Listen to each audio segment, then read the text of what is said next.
Bonsoir François Hollande. Bonsoir. On va revenir à cette question qui vous est posée directement par Claude Askolovitch après 2 questions d'actualité. La première sur le procès Kerviel. Est-ce que la justice a été bien rendue ? Elle a rendu une condamnation qui était légitime. Kerviel avait fait des fautes, il avait trompé sa banque, mais devait-il être condamné à 5 milliards d'euros ? Le fait même de prononcer une telle sanction prouve l'irréalité même de ce jugement. Comme si Kerviel, venant au procès, disait vous m'avez condamné à 5 milliards, je ne les ai pas sur moi, je reviendrai demain. 5 milliards, qu'est-ce que ça signifie ? Enfin, c'est même la condamnation qui renvoie à ce qu'a été la folie même de la spéculation, de la fraude sur la Société Générale, et aussi de cette passivité, pour ne pas dire davantage, de la banque elle-même, qui était trop heureuse pendant tout un temps de bénéficier des services de M. Kerviel quand il spéculait au bénéfice de l'établissement. Donc pas si bien rendu que ça, la justice. Il était normal que celui qui avait fait des fautes puisse être condamné, mais sa condamnation même, l'excès de sa condamnation renvoie aux excès même de la spéculation et aux défauts de vigilance de la banque. Claude ? Est-ce qu'il peut s'agir d'une condamnation symbolique qui servirait d'avertissement à tous les traders qui, après Kerviel, pourraient faire basculer le système financier ? Mais pour qu'une peine soit symbolique, il faut qu'elle soit proportionnée. Il faut qu'elle soit légitime.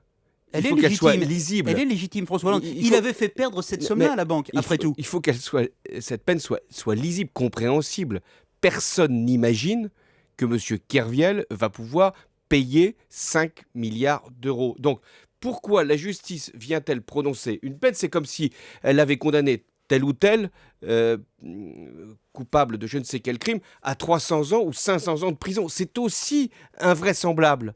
À partir de là, la justice, elle doit être une justice humaine. Elle doit fixer une peine qui est dans l'ordre de grandeur de ce que le condamné peut acquitter s'il s'agit d'une durée de détention ou acquitter s'il s'agit d'une sanction financière. Sur Internet, un certain nombre d'internautes précisément, et un grand nombre même, critiquent l'idée d'une justice à 2 vitesses en France. La banque s'en sort blanchie, le lampiste paye, même si c'est un lampiste qui a fait perdre de l'argent, et les puissants ne sont pas inquiétés chez nous. Cette mise en cause-là de la justice, comment vous la recevez ? D'abord, ce n'est pas nouveau que beaucoup de nos concitoyens considèrent que la justice ne fera pas de la même manière les puissants ou les faibles. Mais en l'occurrence, Kerviel n'est pas un faible.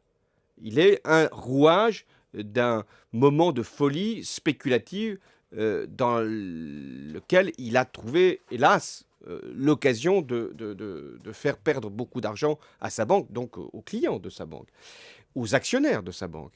À partir de là, je considère qu'il a effectivement fait une faute. Mais la banque elle-même a fait une faute. La meilleure preuve, c'est que celui qui était le président de cette banque pendant la période où Kerviel a commis ses irrégularités a été, non sans mal d'ailleurs, démissionné, non sans recevoir d'ailleurs des indemnités qui vraiment n'étaient pas, là encore, convenables. Mais pourquoi la banque elle-même n'a pas été condamnée pour défaut de vigilance, y compris par rapport aux actionnaires ou aux épargnants qui ont fait confiance à cette institution ? On passe aux retraites, Claude ? Et la question que je vous posais tout à l'heure dans mon introduction, est-ce que la droite finalement est bien sympathique avec cette gauche qui n'a jamais su réformer notre système de retraite ? Sarkozy, prenant la popularité, fait le boulot à votre place. François Hollande. Nous aurons, quoi qu'il arrive, si nous sommes au pouvoir en 2012, nous aurons à revenir sur l'ensemble des comptes sociaux, notamment les retraites.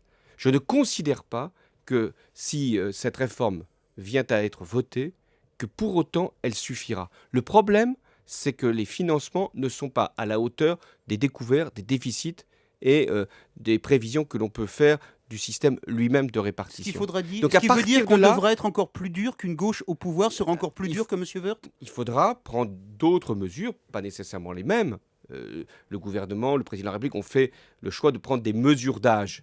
Mais il y aura d'autres mesures, je l'ai dit, à la fois de financement, cotisation, contribution exceptionnelle, mobilisation d'un certain nombre de facteurs autres que le travail, et puis aussi d'allongement de la durée de cotisation. Si l'espérance de vie continue de s'allonger, il sera assez légitime d'avoir une durée de cotisation qui elle-même s'élargisse en fonction de la pénibilité. Avant 2012, et d'ici là, il y a un certain nombre d'appels à la grève, parfois reconductibles. Est-ce que le mouvement va se durcir ? Première question, est-ce que ça vous inquiète ? Deuxième question, François Hollande.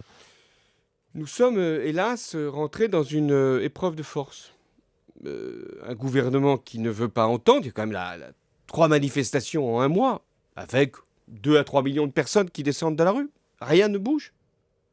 Et donc des syndicats qui peuvent, à un moment, ou leur base, considérer que manifester ne suffit plus. Et moi, je ne me résous pas à cette épreuve de force. Je pense qu'il y a un moment, il faut qu'un gouvernement entende de façon à ce que les syndicats puissent jouer pleinement leur rôle. Claude? Mais quand vous dites la gauche au pouvoir devrait jouer également sur la durée de cotisation, c'était l'esprit d'ailleurs de la réforme Fillon en 2003. Ça veut dire qu'on ne reviendrait pas aux 60 ans Si. pour tous? Mais aujourd'hui, on pourrait considérer que ceux qui ont fait 41 années devraient partir. La réforme Fillon, c'était 41 années de cotisation.